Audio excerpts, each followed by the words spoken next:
croyons au nom du Fils Jésus-Christ et que nous aimions les uns les autres selon le commandement qu'il nous a donné. Amen. Amen. Que Dieu vous bénisse. Et c'est ici son commandement. Le commandement de qui? De Christ nous a laissé. Que nous croyons au nom de son Fils, Jésus-Christ. Et que nous aimons les uns les autres, selon le commandement qu'il nous a donné. Alléluia. C'est Dieu qui nous a donné le commandement. Alléluia. Jésus, avant de partir, il a dit, si vous m'aimez, je vais attendre l'église. Si vous m'aimez, gardez mes commandements. Je crois que nous sommes des fils et voyons. Tout le monde a les commandements du Seigneur. Pas vrai? Notre devoir, notre obligation, c'est de garder les commandements de Jésus-Christ de Nazareth. Le plus grand commandement qu'il nous a laissé, c'est l'amour. Le plus grand commandement, il a dit, aimez-vous les uns les autres.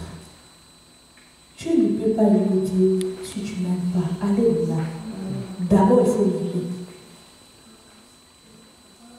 Quant à l'amour, c'est que tu crois à qui? À Christ. Les commandements, il faut d'abord croire. Un chrétien croit. Crois à Christ. Tu seras sauvé. Toi et ta famille. La foi, c'est notre responsabilité. Alléluia. La foi, c'est notre responsabilité. Quand tu as la foi, c'est que tu as la parole. Quand tu gardes la foi, c'est que tu gardes aussi les commandements du Seigneur. Mais la Bible nous dit, dans les derniers jours, beaucoup des enfants de Dieu, beaucoup du monde vont abandonner quoi? La foi. C'est que les gens, ils vont abandonner quoi? La parole. Tu vas abandonner la parole. Il a dit, gardez ce que tu as. Si tu manques de la parole, les diables peuvent venir à un moment donné pour te détruire. Quand tu gardes la parole, c'est que tu gardes l'amour de Christ. Quand tu gardes la foi, c'est que tu gardes la parole. Quand tu gardes les commandements de Christ, c'est que tu aimes ton prochain. Tu ne peux pas voir ton prochain en train de souffrir. Alléluia. C'est ça notre responsabilité. C'est ça. Notre thème d'aujourd'hui, la foi, c'est notre responsabilité. Les mercredis, nous avons parlé. La prière doit être faite par la foi, avec la foi. Aujourd'hui, nous allons continuer. La foi, c'est notre responsabilité. Un chrétien, il faut croire. Quand tu crois, c'est que tu gardes les commandements de Christ. Tu marches selon les Écritures. C'est qu'en toi, il y a la volonté du Père. La volonté de notre Seigneur, c'est croire à son Fils qui est Jésus-Christ. Lui-même, Jésus, avant de garder, il nous a dit, si vous m'aimez, demande-toi, pose des questions, si réellement tu aimes Christ, regarde ta vie si tu aimes Christ. Regarde encore ta vie si tu aimes Christ, ou tu es passe-temps. Est-ce que réellement tu aimes Christ? Quand tu dis que je suis chrétien, c'est que tu vis dans cette vie-là. Tu es obéissant à la parole de Dieu. Tu vas pratiquer la justice. Tu vas aimer même ton prochain. Tu vas aimer l'église, tu vas aimer la parole. Tu vas marcher selon les Écritures. Tu vas obéir même à la parole de Dieu. C'est ça notre responsabilité. C'est ça notre responsabilité. Mais le temps que nous traversons, le diable sait que Jésus nous a laissé les grandes responsabilités à garder, il vient avec d'autres choses, avec le plaisir de ce monde, pour nous dévier. Pour nous dévier, la Bible déclare que le voleur vient seulement pour détruire. Il veut détruire ta vie. C'est pour cela que tu souffres. Ce n'est pas fini avec la souffrance. Si tu souffres sans Christ, ta place, après la mort, tu vas se retrouver où? À l'enfer. Notre responsabilité, c'est la foi. Notre responsabilité, c'est de garder la parole. La foi, c'est notre force. La foi qui nous protège. Quand Jésus va encore retourner, il va regarder dans nos âmes s'il va trouver la foi. Quand on regarde la foi à l'intérieur de la foi, il y a la parole, il y a l'amour. Quelqu'un qui vit avec la parole, c'est quelqu'un qui aime son prochain. Il ne peut pas voir son prochain en train de souffrir. L'amour couvre une grande multitude de péchés. C'est l'amour. Tu ne peux pas aimer le Seigneur avant d'aimer d'abord ton prochain qui est à côté de toi. Il va te demander, j'avais fait, est-ce que tu m'avais donné à manger? C'est pour cela que Jésus a dit, gardez encore la foi. Paul était là en train d'exhorter encore Timothée. Il a dit, les temps que nous traversons, dans les derniers jours, les hommes seront égoïstes. L'ami de l'argent. Ils aimaient plus de quoi? De plaisir. Alléluia. Ils vont aimer le plaisir. Je vais dire, parce que quand je lis d'autres personnes, c'est comme si c'est nouveau. 2 Timothée 3, verset 1, qui dit la Bible? Sachant que dans les derniers jours, il y aura des temps difficiles, car les hommes seront égoïstes, amis de l'argent, fanfarons, hautains, blasphémateurs, rebelles à leurs parents, ingrats, irréligieux, insensibles, déloyaux, calomniateurs, intempérants, cruels, ennemis des gens du bien, traités, emportés en fleurs d'orgueil, aimant les plaisirs plus que Dieu, ayant l'apparence de la piété, mais régnant ce qui fait la force. Éloigne-toi de ces hommes-là. Alléluia. Amen. Il régna ce qui fait la force. Notre force, c'est la foi. Alléluia. Amen. C'est la foi. C'est pour cela que quand Christ vient, il regarde que la foi pour agir dans ta vie. S'il t'ouvre la foi, il a dit, rien n'est possible à celui qui croit. Quand tu crois, tout est donné à toi. Même si le temps est difficile, tu verras que le Seigneur va entrer, il va opérer des choses que les gens vont étonner même. C'est la foi. Alléluia. Bien aimé, mais les diables connaissent ses paroles. Il connaît ses versets. Il vient maintenant nous dribbler. Il nous montre seulement les plaisirs de ce monde, de ne pas partir à l'église, de ne pas lire la Bible, de ne pas aimer ton voisin, de ne pas respecter les choses de l'église. Il vient avec des choses parce qu'il sait quand tu es distrait, lorsque le Seigneur va se présenter devant toi, tu vas rester et puis tu vas partir en enfer. C'est pour cela, Paul a pris même la parole pour exhorter son fils Timothée. Il a dit, faites attention Timothée. Quant à toi, il ne faut pas rester avec ces gens-là. Ils vont abandonner leur force, leur assurance qui est la parole. Quant à toi, il faut garder. Amen. Quant à toi, il faut garder les commandements de Christ. Si vous m'aimez, gardez encore mes commandements. Et voici quels sont commandements du Christ. C'est ce que nous croyons au nom de son Fils Jésus-Christ et que nous aimons les uns les autres. Voilà les commandements de Dieu. C'est un Jean qui nous a expliqué les commandements de Dieu. De garder cet amour-là pour les autres.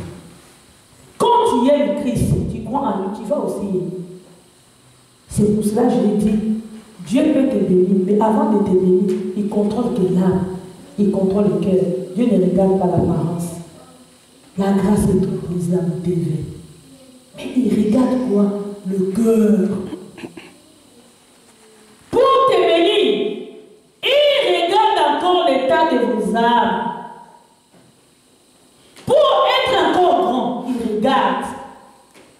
La foi, c'est notre responsabilité. Quand tu es chrétien, j'ai la responsabilité de faire ça. Pour être le vrai adorateur.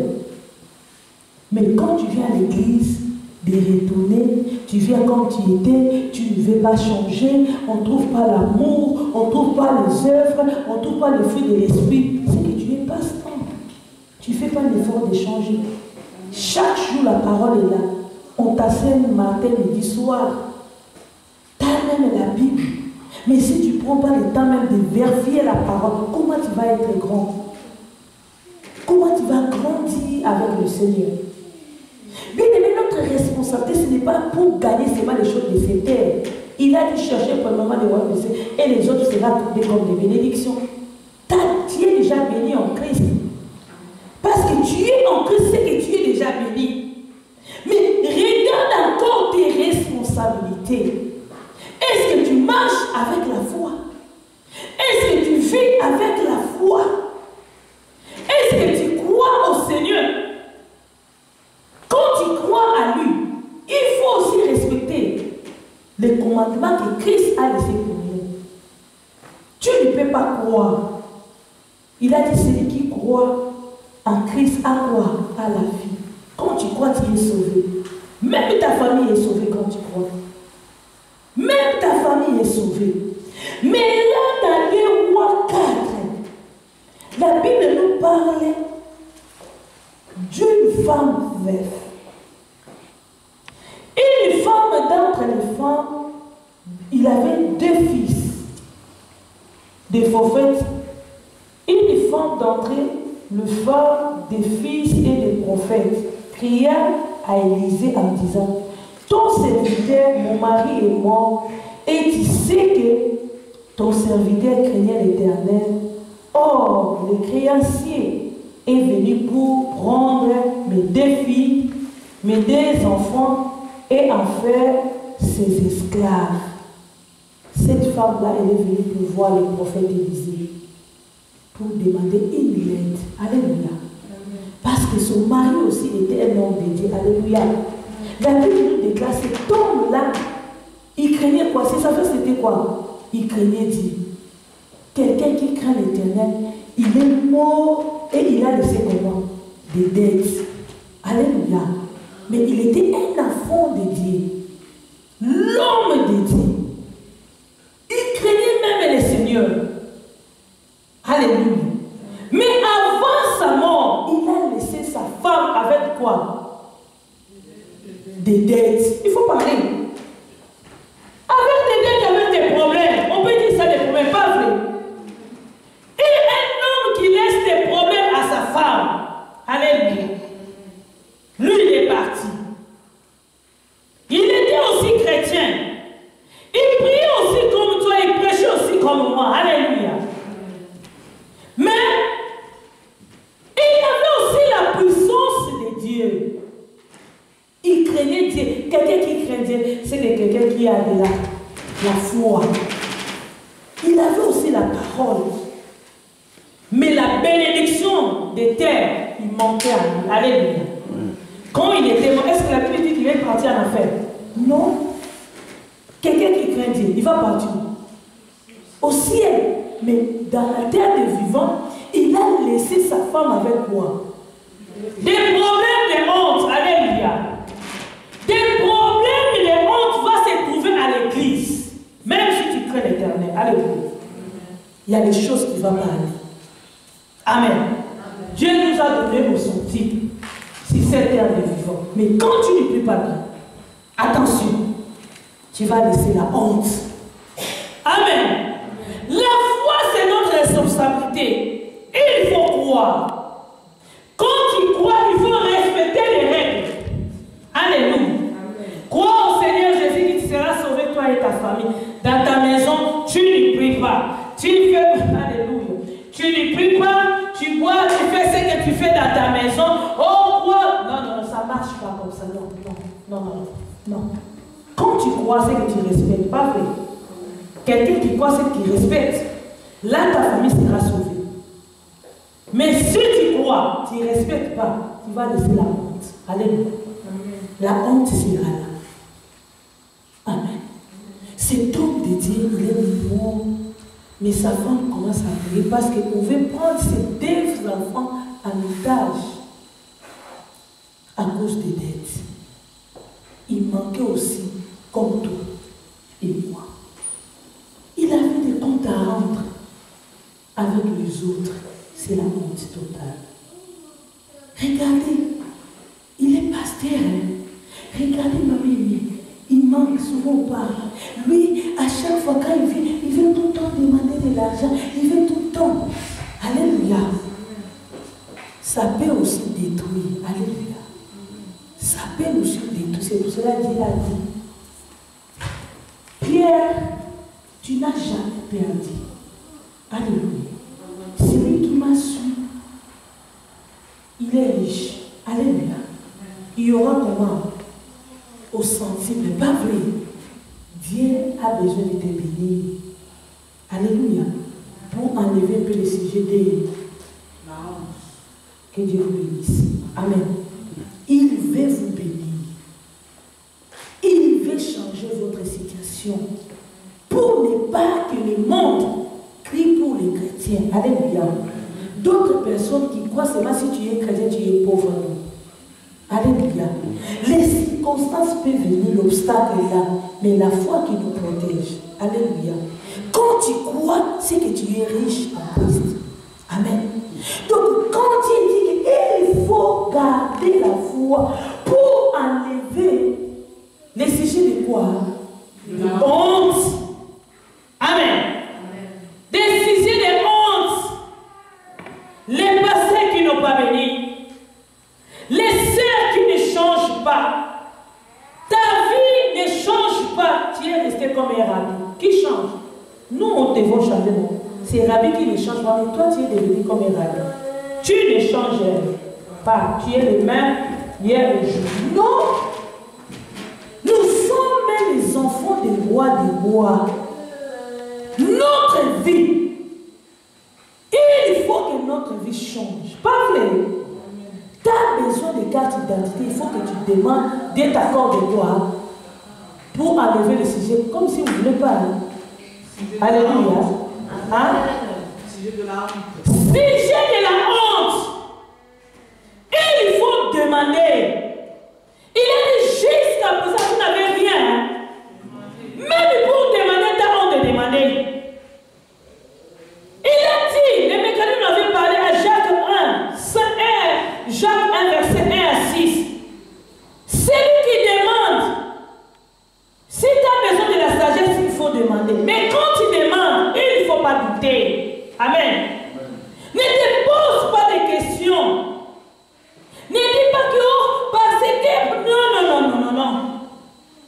Pour enlever les sujets de la honte, les gens te regardent, c'est comme si tu es le dernier. Non, ce n'est pas ma vie. Ça, ce n'est pas ma vie. Il faut que je prie. Alléluia. Tu peux être un chrétien qui va partir dans le royaume de Dieu, mais ce que le Seigneur a proposé pour toi, tu vas laisser ça comme ça. Tu mets Dieu, tu vas, quand tu étais dans le pays, moi j'ai proposé de te donner beaucoup de choses là. Alléluia. On peut parler aussi de quelqu'un aussi qui avait porté le sujet de la mort. C'était qui? Si vous lisez la Bible. Comment? Que Dieu vous bénisse. Acclamons le Seigneur. Alléluia. Je pensais même pas à Lazare. J'ai pensé à Anne. Un moment, je croyais que vous allez parler de Anne. Alléluia. Mais papa dit Lazare. Alléluia. Amen. Lazare avec l'homme riche. Il vivait avec la souffrance. Mais un jour, il était parti où? Au ciel. Pourquoi pas venir ici? On sait que quand on est en Christ, on a déjà reçu quoi? Les royaumes des cieux. Si le diable aujourd'hui détruit les hommes de Dieu, à cause de quoi? De la honte. À cause de quoi? De la honte. Si on multipliait les prières, à cause de quoi? Il faut bien parler, bien aimé. Si on multipliait les prières, à cause de quoi? Oh, il faut amener l'action de grâce, on va faire les prières de Sansa. Oh, il faut amener ça parce qu'on va faire les prières de Sansa. Pourquoi?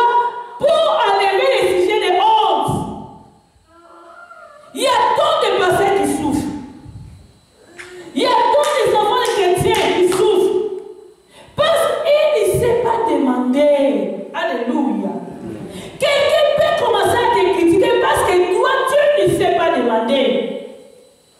Là où tu es, tu souffres. Mais tu es hypocrite, tu as la honte de parler. Tu n'es pas à l'aise dans ton mariage, mais tu fais semblant. Tu fais montrer aux autres. C'est comme si, moi, dans la maison, moi, avec honte, tu souffres. C'est le sujet de la honte. Tu caches quelque chose, tu souffres. Alléluia. Amen. Tu es souffrant dans ton mariage, mais tu fais semblant. C'est la honte. Tu manques quoi à manger, mais tu fais semblant. Tu es orgueilleux. Tu ne veux pas montrer aux gens que tu manques parce que tu as le sujet de quoi? De la honte. La honte qui détruit les chrétiens maintenant. Alléluia. Nous sommes les enfants de Dieu, nous avons la protection de la foi. C'est notre responsabilité de demander. Quand tu demandes avec la foi, Dieu nous a laissé la puissance. La foi, c'est la puissance, c'est l'autorité même. Alléluia. Quelqu'un ne peut pas venir vers toi pour te dribbler parce que tu as l'autorité. Alléluia. Quand tu entres, je dis, oh Satan, arrière de moi Satan. J'ai l'autorité même de chasser Satan. Même la souffrance, j'ai l'autorité. Parce que la parole que Dieu nous a laissée, cet esprit de la parole, c'est l'esprit de la force. Alléluia. Même si tu manques les papiers, personne n'a le pouvoir de venir pour te taquiner. Alléluia. Parce qu'ici, l'Europe, c'est comme ça. Quand quelqu'un manque de papiers, toi, tu as la carte d'identité. Tu dis, hey, moi, j'ai des cartes d'identité. Moi, j'ai des papiers. Moi, j'ai. C'est ça le royaume d'ici. Moi, j'ai des royaumes d'ici. Je suis plus que toi. Pas vrai? Moi, j'ai les royaumes des cieux. Tu ne peux pas venir me faire taire. Au contraire, c'est moi qui va te faire taire. Parce qu'à moi, il y a la foi, j'ai Christ à moi. Tu ne peux pas me donner le sujet de honte. Anne aussi avait le sujet de honte devant sa rivale. À chaque fois, il partait à la tombe pour chercher la face du Seigneur. Lui, quand il avait des enfants, il a vu Anne, c'est comme si Anne était comme ça, il manque des enfants. Il commence à traiter Anne. Anne a dit non, moi j'ai Christ. Je ne peux pas rester avec le sujet de honte. Peut-être que je demande mal, alléluia. Maintenant, je vais changer pour que Dieu m'enlève ces hontes-là devant ma rivale. Anne a entré, il a changé de façon de prier. Est-ce qu'il a pris l'enfant? Est-ce qu'il n'avait pas eu l'enfant? Si elle avait eu l'enfant. Souvent, nous, les chrétiens, nous sommes des pérés. Pas moi. Pas moi. Moi, je ne suis pas péré. Elle peut pas dire ça. Ah non. Même si je mens, tu ne peux pas venir dire que oh non, non. Non. La foi, c'est la puissance. Même l'autorité aussi. Il m'a donné l'autorité de marcher sur les scorpions, les pauvretés. Je vais marcher sur les pauvretés. Alléluia. Et rien ne pourra me nuire. Aujourd'hui, je manque d'aimer, j'ai la foi. Je vais recevoir. Aujourd'hui, je suis comme ça d'aimer, je vais avoir des enfants. J'ai la foi. Parce qu'il m'a dit dans ma maison, il n'y aura ni femme qui avorte, ni femme stérile. Parce que je vis avec la parole, c'est ma responsabilité. Et souvent, vous avez le pouvoir d'agir, mais en vous, il manque quelque chose. Parce que